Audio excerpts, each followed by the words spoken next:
Hi, everyone. I'm glad you took the time out today to be here. I'm going to just go over what I'm going to talk about. So, I'm going to first give you a little bit of a brief introduction about me. I want to explain some of the distinctions between Rolfing and massage. I want to discuss the benefits of Rolfing for clients and also discussing the benefits of being a Rolfer for you as a practitioner, and ask you why you might consider becoming a Rolfer.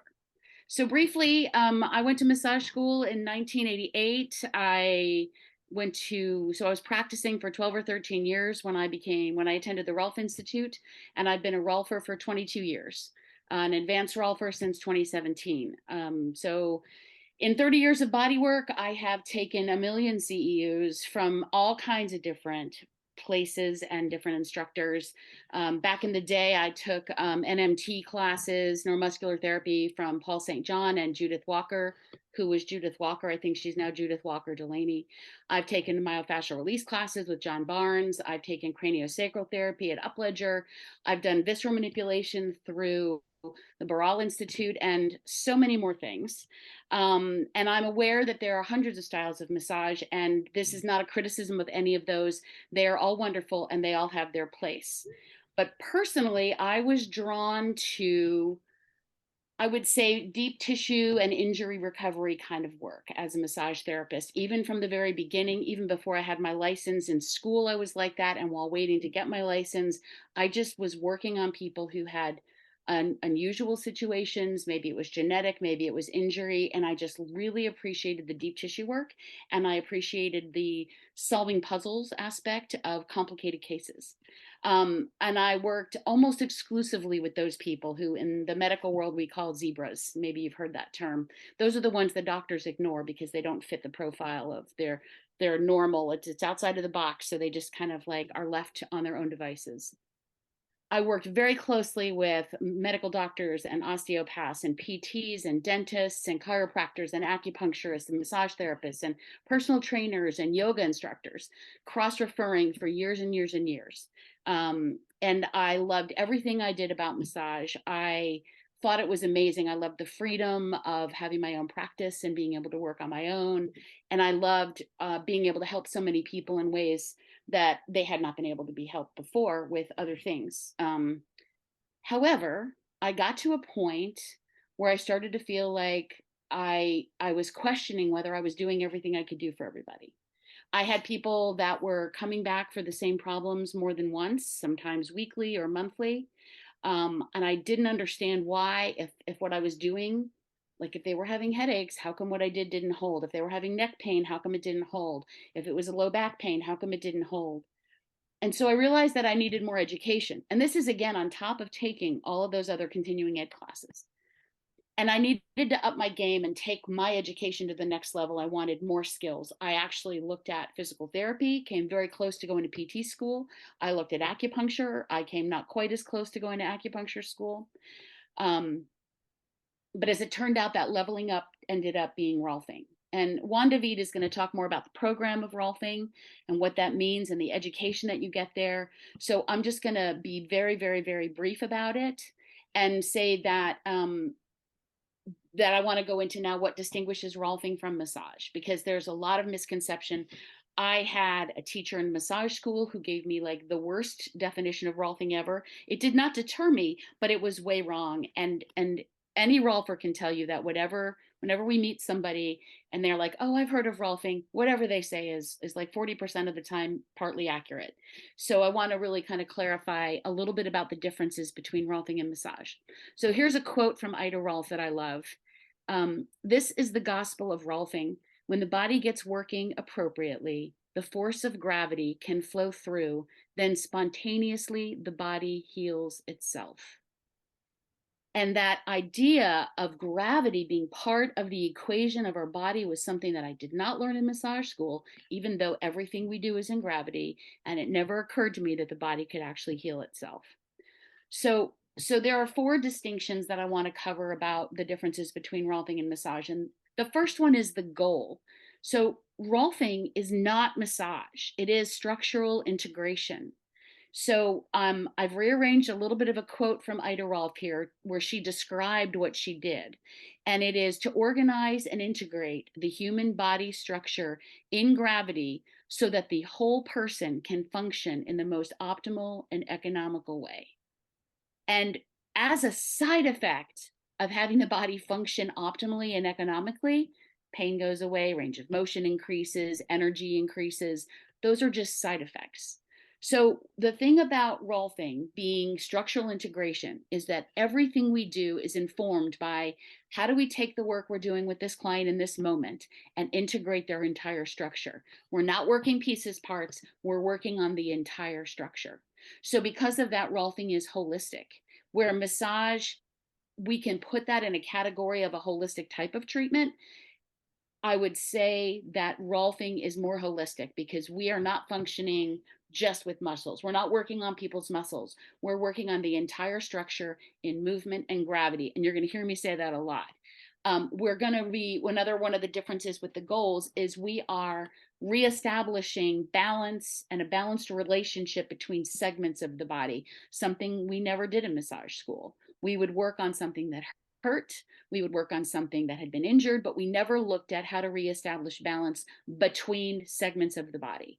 What's the lower leg doing in relationship to the upper leg, and how is that impacting the ankle? And is the big toe part of that? And is that why the person has low back pain? That was never something we talked about. We weren't capable of talking about it.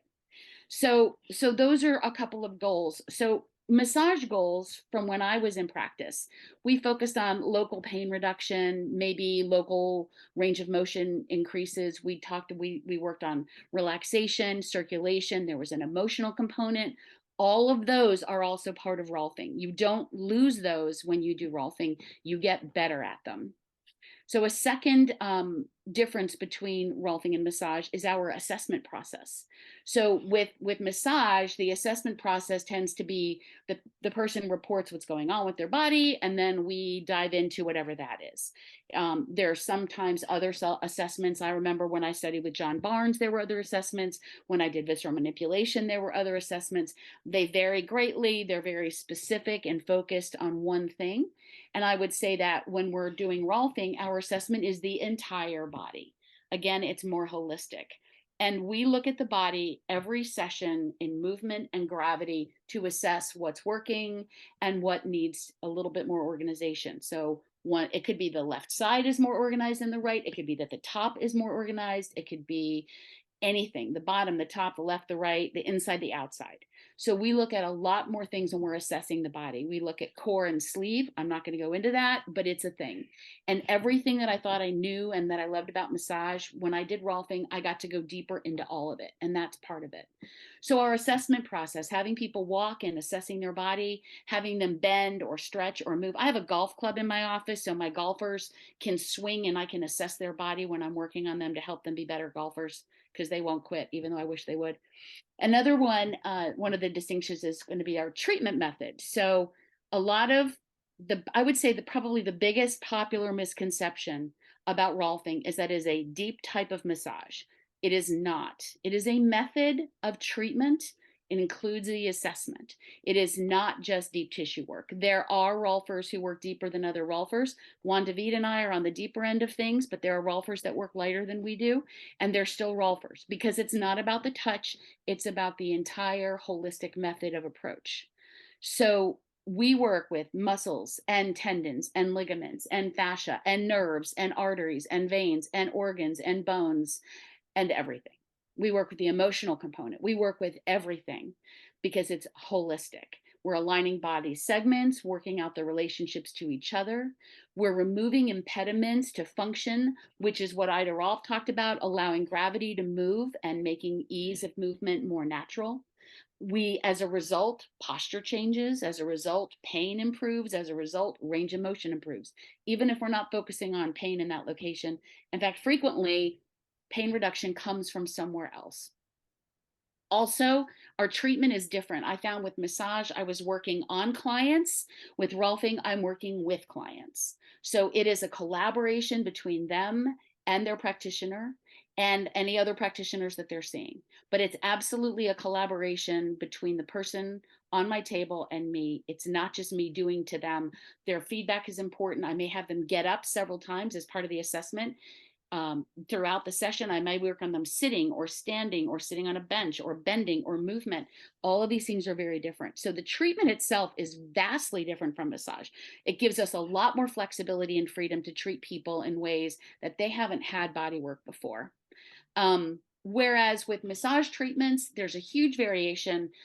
Like lymphatic drainage massage, which is incredibly helpful, is helpful for just certain things. Rolfing can help with a lot more than just one thing. So when you're doing Rolfing, if the person needs lighter work because they're a child or it's a fresh injury, we can adapt to that. If they need deeper work, we can adapt to that.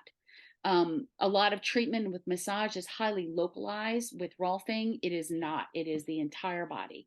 We will look at everything possible. And also with Rolfing, it's not always, but the Rolfing series is a prescribed recipe of sessions in a particular order as like a full body reboot. And by doing a full body reboot, a lot of people have a lot of changes really quickly. After that, we might do spot work. Some people will want spot work before they ever do a Rolfing series, but massage in general is never concerned with an ongoing kind of strategy about what we're going to do over the course of 6 months. It's sort of like what shows up, we work on that. What shows up, we work on that. But the Rolfing 10 series is very, very specific. And anywhere in the world you go for a Rolfing 10 series, you're going to have the same recipe applied. It'll be different because your body's different, but it's the same recipe. And I was pregnant at I was working on somebody, and near the end of the series, I couldn't finish, and somebody else was able to step in and finish because it's the same recipe. It was really wonderful. All right, another one of the differences, and I've touched on this a little bit, are the results.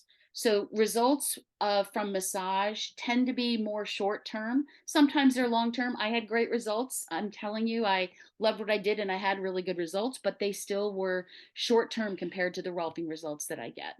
And a lot of the changes were more superficial, like maybe the headache would go away, but the cause of the headache was still there. Or maybe the back pain would go away, but their backs would still hurt if they did certain activities. So it was a more superficial treatment, which was helpful, but it was not enough for what I wanted. I wanted more.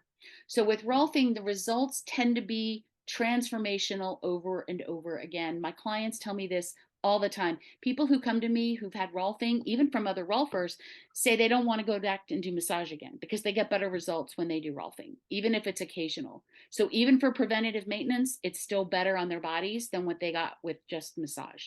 So the changes tend to be long-term, sometimes permanent, which always blows my mind. I would say that so often I have people that have seen people for different practitioners for years, and nothing changed, and they went to a Rolfer, whether it was me or they're telling me a story about another Rolfer they saw, and something was transformed forever. So those kinds of changes are amazing. Things like scoliosis or different kinds of pronation and supination, or just things that you don't think of that can really change easily. Another one of the results that I see all the time is that the ease and efficiency in the body is improved. That means that people can move around better, they can pick up their kids, they can play a sport, they sleep better. All these things happen because of the efficiency in the body. They also find that they have more energy for all the things in their life. So they get back to their life, whatever it is they want to do. And they don't need to come in as often. And I would say that um, I know it sounds silly to work ourselves out of a job, but they don't need to come in as often, which actually is job security, because they know they can count on us to help them, and they don't have to come in over and over and over and over and over. They can come in once or two or three times, and issues can be resolved much more quickly. Or we know it's something else, like, well, they might actually need surgery, or maybe a PT is better suited for something, but we can figure it out way faster.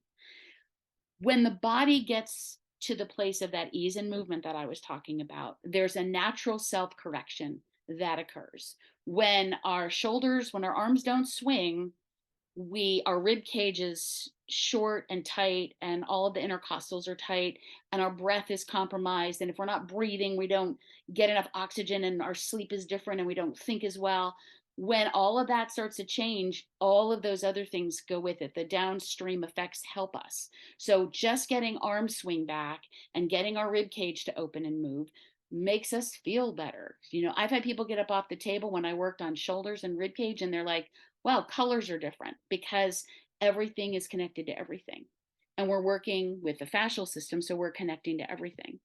So when we think about people who who get massage, who might get it once a week because if they don't, they're in pain. That's not the experience of most people after Rolfing. They don't need it as often, which means that they don't have to come in as often, which means that it's an easier thing for them financially and in their life. They don't have to get a babysitter or leave work early. And they know when they come in, they're going to get really, really transformational results. And then gravity is the therapist, which is another quote of Ida Rolf's. Like, we get things moving and then gravity gets to do the rest. So them having our clients just in the world doing whatever they do, their bodies tend to adjust and adapt better than we could do if we were on top of them all the time. Because we're not. They get a session from us, from a massage therapist, from an acupuncturist, like once a week, once a month. What needs to happen is ongoing care for their own body, and that happens as we remove the impediments to movement and the movement starts to take over on their own. We also talk about education in the Rolfing world all the time, where we educate. I know as massage therapists, I did that too. I know a lot of massage therapists who will do that. A lot of massage therapists are also yoga instructors and Pilates, and they do other things, and all of that is wonderful, and it will just add to the toolbox of how you can help your clients take what you do with Rolfing and make it last longer and be more impactful. Um, so those are the biggest distinctions that I see between massage and Rolfing: goal, assessment, treatment, and results. So let me talk about advantages of Rolfing from a client's point of view. I've touched on a few of these. So sessions are typically a little longer. They're like 75 to 90 minutes most of the time. Some Rolfers work longer or shorter, but on average, that's about right. My sessions tend to be about 90 minutes. Also, sessions tend to be less frequent. So people don't need to come in as frequently. So it's easier, like I said, on their schedules and on their lives. But things that people report are different than what they reported from massage. Massage, people felt better. They felt more relaxed. It was good for circulation. It might help with pain. It might help with kind of a chronic headache situation. But the things that I hear as a Rolfer, I didn't hear as a massage therapist. I hear, oh my gosh, I've never had anybody get into it as deeply as this. And I don't mean just physically deeply, but I mean solving the puzzle as deeply. Um, Frequently, Rolfing will address issues that no other practitioner has even bothered to deal with, either because they don't know, or they haven't been trained, or they're afraid of it, or whatever. So having more confidence, because we know the body better, because we've done a lot more anatomy training, makes me feel more confident in doing things that I might not otherwise do. Like in massage school, they're like, don't ever work behind the knee. I can work behind the knee now. I know how not to screw somebody up. So that feels good. I think that Rolfing is way more holistic. We get to root causes of all the body systems, and we're not just chasing pain and chasing symptoms anymore. And even though as a massage therapist, I did my best not to do that, I have more knowledge and education now, so I do a better job of that. Another thing that people come to Rolfing for is better posture. Postural problems create other problems. Discs, if people are hunched, discs are impacted, blood flow is impacted. I don't have to tell you, a lot of things go wrong. When we're upright in gravity and supported by gravity, it's sort of effortless to just be in gravity. And if you feel gravity pulling you, if you feel like you have to fight gravity just to sit or be upright and standing, that means something's not aligned. Rolfing helps with that. So the better posture is not just about how you look, but it's the functionality of all of the body systems, which that definitely does not come in massage. Um, and I'm kind of a spoiled brat, and I like instant gratification. And one of the things that I really like about Rolfing is that when I work with people, they feel instant changes. I mean, 10 minutes into the session, they're feeling good. They will know within 1 to 3 sessions whether this is the right fit for them. And I frequently tell people, like, hey, if you don't like my personality, that's fine. Don't give up on Rolfing. There are other Rolfers with different personalities. Don't give up on the work, because the work is amazing and they can get the instant gratification with somebody else if they can't get it with me. But I like for me to have it, and I like for them to have the instant gratification. I love that the changes tend to be permanent. If they're not permanent, they're very long term. I like that as a side effect, pain goes away. As a side effect, range of motion improves. As a side effect, they have more endurance. As a side effect, they have more energy. One of my favorite side effects is that people, after they've had Rolfing, tend to recover faster from future injuries. So I had a client who'd been Rolf. I'd done the series with her and some other tune-up stuff with her. She was in a car accident. I told her she needed to go get checked and go to the doctor. She went. She needed like no care. And she was in an accident that I've worked on other people with really bad whiplash. They're getting care for a year. She didn't need much of anything. And I know that's one example, but I've seen it happen over and over. It's like people who do a lot of yoga, how they don't tend to need a lot of care either, because their bodies are so adaptable, they recover really quickly. And either even from future incidents, which I really like. People get back to whatever their activities of life are, even when I don't approve, like golf and like running, which I think are just really going to be harmful for their bodies overall, but they get back to it and they're happy. So their quality of life has definitely improved from Rolfing, and that is very rewarding for me. So benefits of being a Rolfer for you as a massage therapist. So according to the AMTA, 88% of massage therapists, 88% are out of the field within 3 years of graduating, which is crazy to me, because you spend all that time, energy, and money, and then you're gone within 3 years. And even if you take out people who are having babies or relocating, it's still a humongous number. And I asked right before this meeting, there are about 2,500 Rolfers, and about a third of them have been in practice over 20 years. So Rolfers don't tend to blow out their thumbs. I know massage therapists do that all the time. I hear people who are concerned. I have clients and other practitioners ask me all the time, don't my hands hurt? Haven't I injured myself? I will say this. Um, the physical work of Rolfing is easier on my body than massage ever was. And so I think because of that, I can last longer. And I have a list of people in front of me that have been in practice over 30 years. There's a handful of them and been in practice over 50 years. Ida worked up until she couldn't work anymore. So we're talking about longevity in a field that you only get better at by doing and practicing and taking more classes. The more you do it, the better you get at it, and you don't age out like you do with a lot of other things. And I absolutely don't think I would still be practicing if I was doing massage. I think it would have killed me by now. So I am 57 years old. I've been doing body work for about 35 years, and I consistently see 18 to 20 people a week for 90-minute sessions.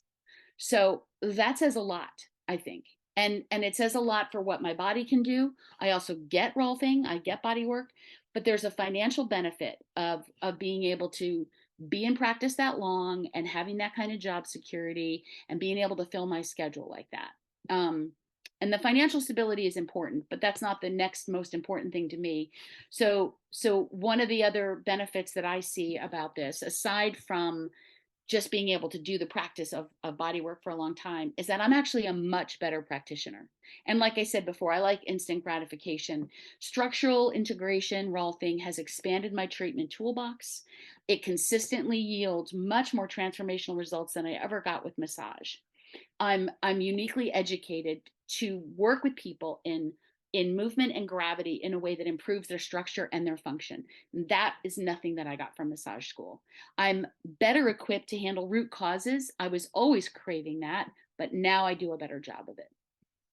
I can get clients off the table and get moving faster, getting them back to life and back to the activities that they love much, much, much faster. So those things are really important to me about being a better practitioner. I would also say that because I've always liked to deal with root causes, Rolfing aligns with my values, and I get to continue to expand my knowledge of health conditions, assessment strategies, and treatment strategies.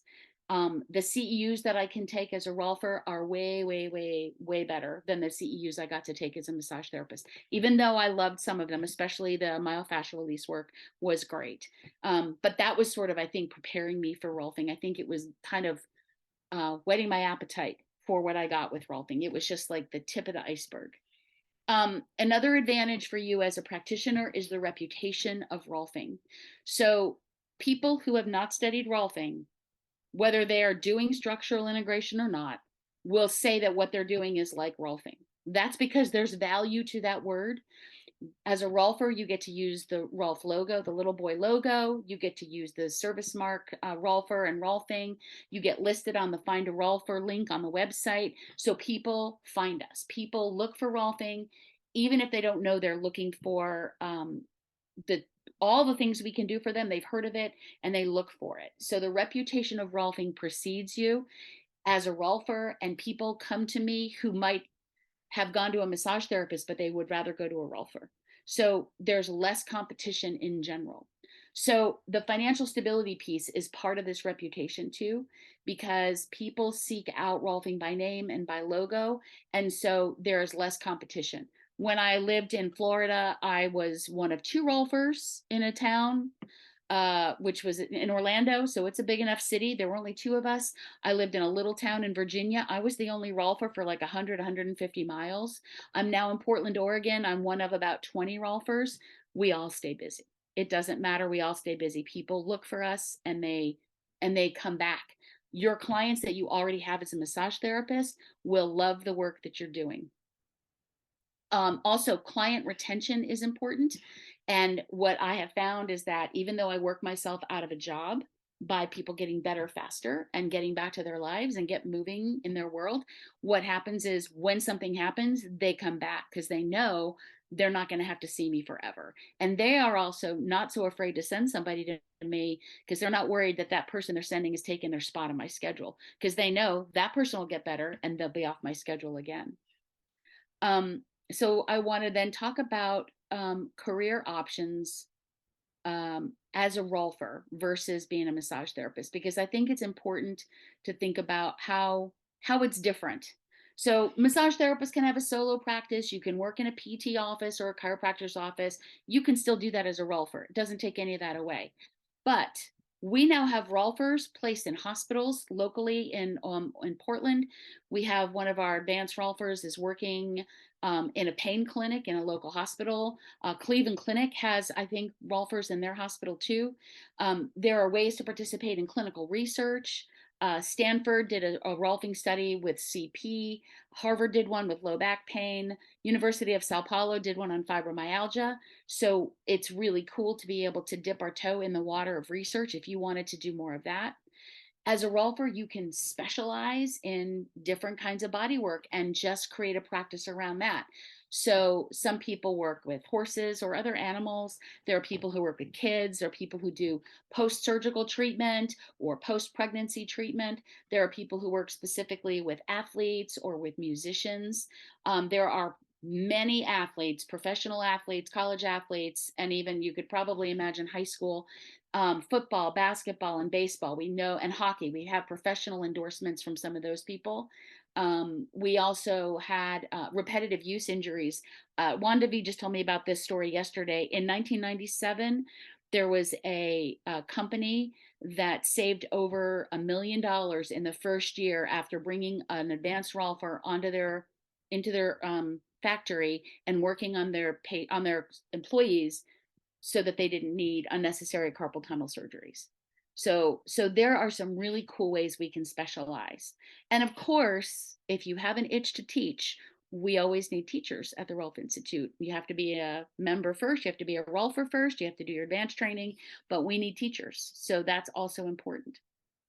So why might being a Rolfer be a good move for you? So it took a while. I really wanted to nail this down because I wanted to make sure people were going to get this.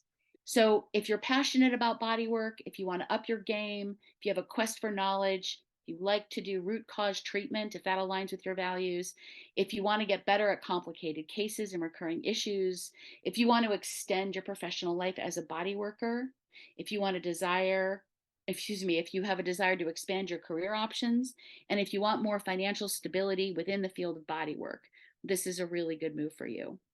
So I've made some distinctions between Rolfing and massage. I discussed the benefits of Rolfing for you and your clients. And I hope that something I said has resonated with you. If so, please check out the Rolf Institute, call, get more information, research it, do it now, don't put it off. Um, I would just say that until we have everybody in the world has all the Rolfing they need, we need more Rolfers, and we need people like you who want to be taking your work to the next level. Thanks so much for your time. I appreciate it. Thank you, Jenny. That was great. Good information. Yeah, thanks, Jenny. That was really valuable, really, really interesting to listen to. And I loved that story about the factory. I love seeing tangible stories about how this is brought into places. You know, we see it a lot of the time in professional athlete teams, you know, when they take on a role for professional sports in rugby, football. So yeah, that was, I found those types of anecdotal supports really wonderful. So thank you.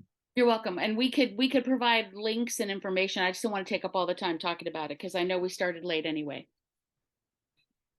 Brilliant. If anybody has a question, you could always put it in the meeting chat as well. I put our website on in the meeting chat as well. So we'll turn it over to Juan David. Thank you, Mary, and thank you everyone for joining us. You know, Jenny just shared a lot of things, and I'm here. I'm a faculty member for the Rolf Institute. I've been teaching for over 25 years now, since '97. So at this point, I'm very familiar with all the different programs that we teach. I teach in all the different phases of the training. So I just want to invite, if anyone is curious, has any particular questions, please let me know. For me, you know, mostly, I just kind of wanted to say that my own journey has been one that has always been fueled by my curiosity about the body. For me, what started my interest in Rolfing was actually an article that I read about Rolfing, and talked about the body and the way we move, the way we hold our body as an expression of who we are at all these other levels of the being. And to me, that idea really resonated. I was always, and still am, very curious about human expression. Early on, for me, that was especially in the realm of art. And mostly because I would see a piece of art and I would have a very somatic response to it. And a part of me always wondered if that was really what the artist was intending, or if this was just my own response to it. But there's something about human expression that, since I was very young, resonated with me. So to read something about how the way we move, the way we hold our body, but also the possibility of changing those things, right? Changing our structure and changing our function. It really made me wonder, what were the implications of that, right? For me at this point, it really is about what is the potential that we have as humans to express in a more free, open way through our bodies. Anyway, again, Jenny already talked a lot about Rolfing, so I wanted to talk a little bit about the trainings. We offer 3 certifications, but 2 of them are entry-level certifications. So these trainings are what we call the basic training, just for standard, what we call structural Rolfing. We have another certification for Rolf movement integration. And then the third one, this is one that you're only eligible for it after you have completed the basic training, and is what we called advanced Rolfing.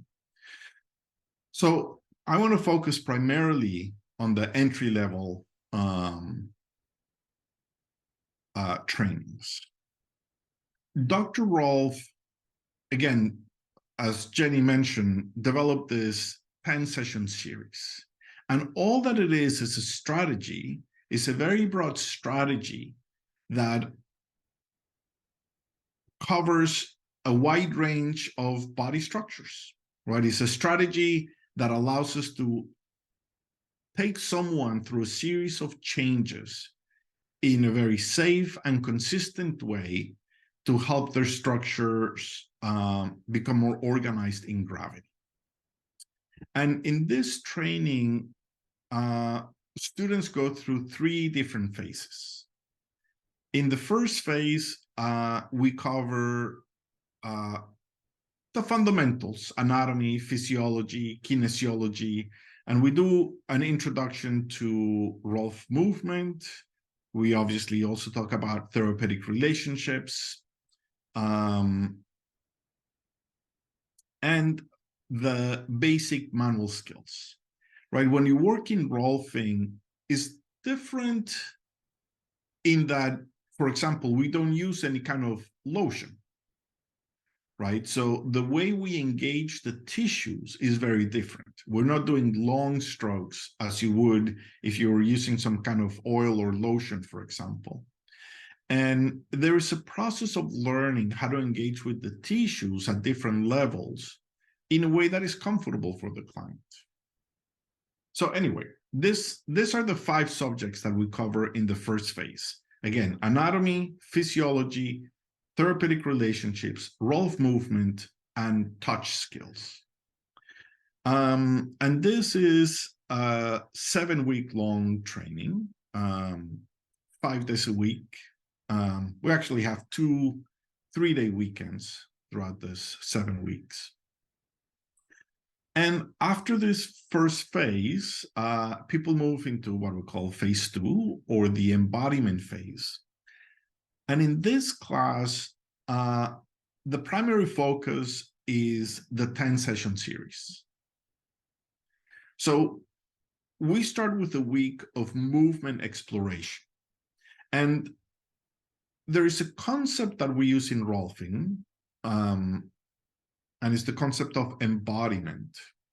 And it's the idea that there's a kind of understanding that comes from experience. It's not a conceptual knowledge necessarily, right? I often make the analogy, or use the analogy, that for this, to understand this experiential quality, is as if you have never tasted mustard, for example. I could talk to you about the taste of mustard for days and days and days. I can break the chemistry, and I may be able to give you a sense of what mustard tastes like, but it's never the same as putting a single seed of mustard on your tongue, right? And that kind of experiential learning is something, or happens at a level in which there is no right and wrong, right? You have an experience, and the experience is what it is, period, right? And there's a lot of value in that. So again, we start this second phase of the training with a week of exploration in movement to help people really connect to their bodies and make sure that they're able to express some of the qualities that we're looking for as a result of Rolfing. They're able to express this through their own bodies, right? And after they have done this first week, we move into the theory of the 10-session series, and students get to exchange the 10-session series with a class partner. And also, they exchange 3 Rolf movement sessions. So it's a class where there's a lot of time for practicums, where you get to explore different regions of the body and understand how things connect to each other, but also you get to experience it in your own body. And, you know, we take pictures of before and after. This is a common practice in Rolfing, because there's something fun and valuable when you get to see what your body looked like before you started the process, and how it looks different and better organized after you have completed the series. And then phase 3, the last of this trainings. Oh, and by the way, the phase 2 and phase 3, they're 8 weeks long each. And in phase 3, this is more of a clinical phase of the training. We also start with a week in which we review the anatomy.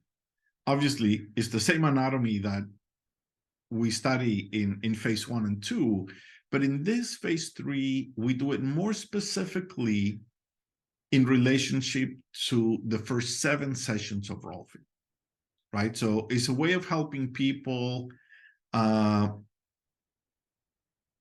learn how to analyze the structure and make decisions as to how best to intervene, right? Like identifying patterns and why is that pattern expressing the way it is in the body. And then students get to work on outside clients. They take 2 clients through the 10-session series. One of them, they also offer a 3 Rolf movement series. And there is also an exchange of what we call post-10 sessions, right? So for people who have received the 10-session series, this is not a rigid rule, but generally the recommendation is that when someone has gone through the 10-session series, they do not have to go through that again. So often they come for, say, a 3-session series. So again, in this phase 3, you get to exchange a 3-session series as well, just so that you start getting familiar with how to offer this to your clients. And a lot more specificity about this is going to come later on in the advanced training. But anyway, this is, again, the basic training of the structural work. And then the Rolf movement training. Well, Dr. Rolf was very aware early on that the way we move imprints patterns of structure. And she wanted to include an element of movement also as a way of helping people develop awareness about their own body. And these movement sessions do not have a prescribed recipe like the structural work does. They're really more about exploring the body. And the ultimate goal really is to develop a deep sense of awareness about your own body. Is to develop tools that help you notice when you're holding tension and how to let go of it, for example. But also how to retrain the nervous system to learn to move in more efficient ways, right? That the ultimate goal is to learn to, and this is true for the structural and the movement work, the ultimate goal is to learn to move with as little effort as possible, right? And that is a big goal of the Rolf movement sessions. But again, because there is not a prescribed series, this is something that can be a single session or a series of sessions. The training also allows for a lot more flexibility. And we offer this training in different formats. It's a total of 30 days. And occasionally we offer it in 5-day classes or 10-day classes. It has been done in the past, is rare, but it has even been offered as a full 30-day training. But generally, it's either a 5-day or a 10-day class until you complete this 30 days of training. And again, it's just an easy way to start understanding a little bit of the philosophy and rationale behind the work, and something that can be offered to anyone.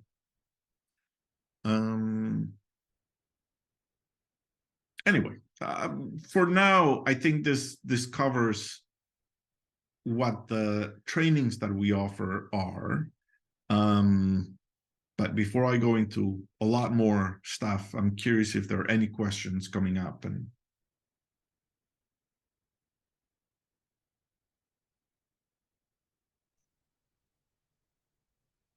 okay, I am seeing here in the chat now a question about the difference between Rolfing and structural integration. Good question. Thank you for bringing this up. So structural integration is the name that Dr. Rolf gave to her practice. But some of her students just started referring to it as Rolfing. And Rolfing is now a brand name that belongs to the Rolf Institute, right? So Rolfing is a brand name of structural integration. Structural integration is the generic name, right? So there are facial tissues, and one of those is Kleenex, right? So that would be the trademark of that product. And but yeah, I mean, the name Rolfing is a name that is well recognized. It has been established as this was the first school of structural integration.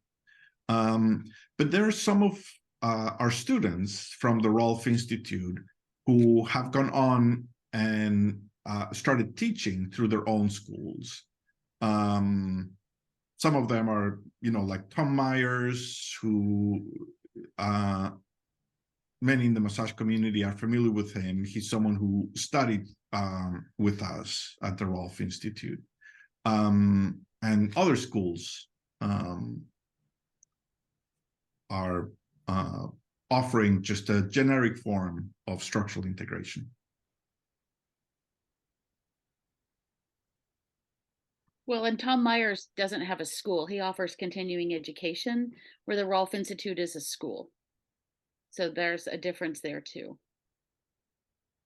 And yeah, Tom Myers, the Rolf Institute is the only accredited school of structural integration. Most of the other programs are continuing education.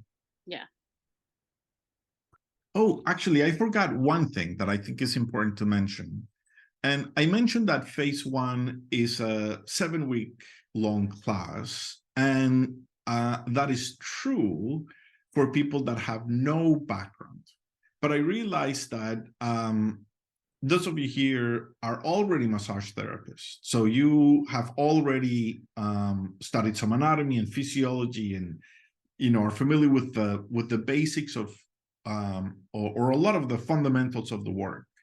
So this phase 1, you could, I always think that people, if they choose to take the 7 weeks, they're going to get a lot out of it. It's a class where there's a lot of, in my opinion, very interesting information. But for someone who's already a massage therapist or a physical therapist or someone who has a similar practice, the training is, Mary, correct me if I'm wrong, but is 3 weeks? So phase 1 is usually 6 weeks, but coming in with your massage therapy license and completing a 250-hour plus program, some hours of anatomy, physiology, therapeutic touch, you will complete phase 1 with just 3 weeks. And then you'll have 2 to 3 weeks off to yourself, and then start your phase 2, which would be 8 weeks.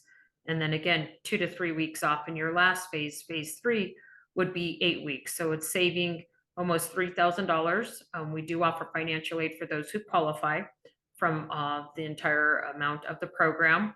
But it's a later start date, and I will send out those details. We do have 3 starts throughout the year. You do have to complete the program in its full cohort. And I give you the breakdown of when you're needing to be there in Boulder, Colorado. We will be starting a program in Atlanta, Georgia in 2024, but right now it's offered in Boulder, Colorado. So you do have to be there. It is Monday through Friday, 7 to 8 hours a day. I will send you all that information in an email. And that's how it's designed. So you do save time, 3 weeks entering with your massage therapy license.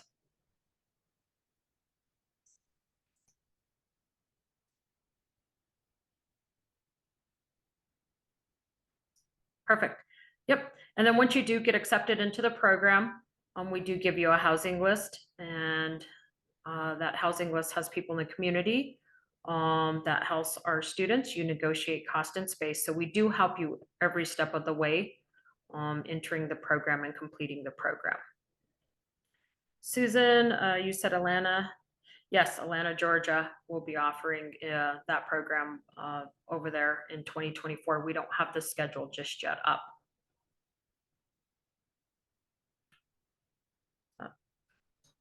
Yep, you could take it back, Juan David. Well, I mean, I don't know if there are any other questions. I can go back to talking about Rolfing and my take on Rolfing, but I'm sure that if there are questions specific to the work, right, I can address those. And feel free to unmute yourself, and just, if you don't want to type it at this point, we're a small enough group that if you want to unmute yourself and just ask some questions. One more quick question. So is the entire cost of the program, is it available on the website when we're doing our research, or do we have to schedule a call with someone just to discuss? No, I would definitely like to discuss, but we do have the price on the website. It is $26,500, but we do offer financial aid for those who qualify. So, but we could go further. We do offer federal funding there. So there's opportunity to see if you're eligible for any type of funding. Anybody. And Mary, I think you said that it's the 26,000, but if you're coming in as a LMT, then there is the credit of both hours and finance, correct? $3,000 savings on that. Mm-hmm. If all the requirements are met, yes. Mm-hmm. And that's all on the website as well. Susan, you asked about online courses. We are working on it. We're working on seeing how much we can get online so it would minimize people's need to travel, but I'm not sure when that will be in place. Well, but just to be clear, the entire program would not be online. Could never be. Yeah. It's a hands-on thing. You have to be able to work on each other. You need teachers to help you and guide you. You have to palpate and feel. So you'll have to at some point be in a classroom, for sure. It looks interesting for me, but I can't travel that far. Yeah, and I can stand look over there. When I did, I lived in Florida and I went to Colorado, so I know how it is.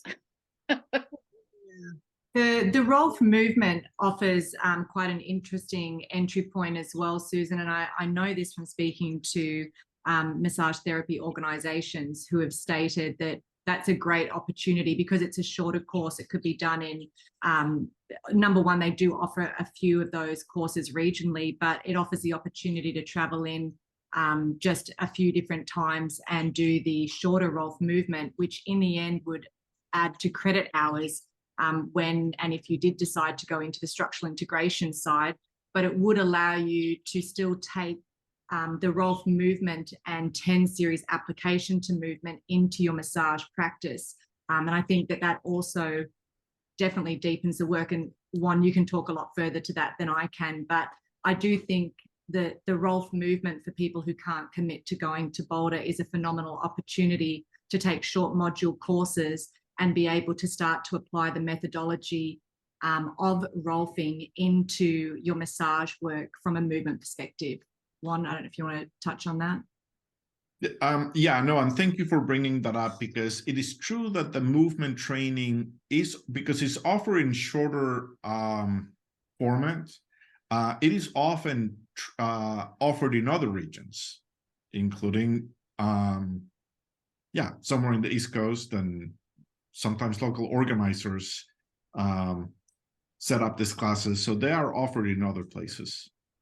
So I would just keep an eye on the website as to where they're offered.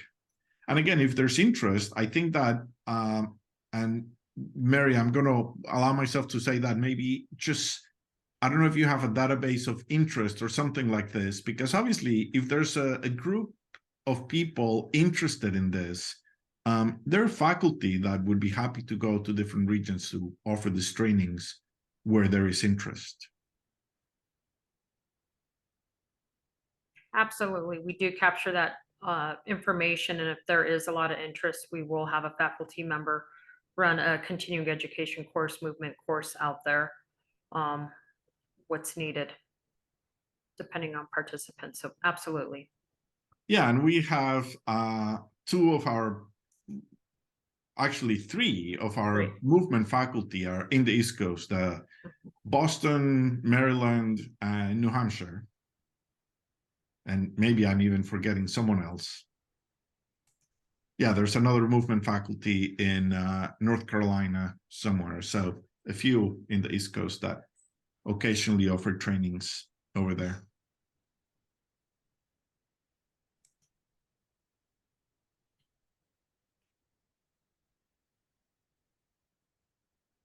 Any other questions? I think if we're at our time limit, I will be following up and sending out an email, or you could always email me. I'll put my email in the chat. But is there any other questions for right now?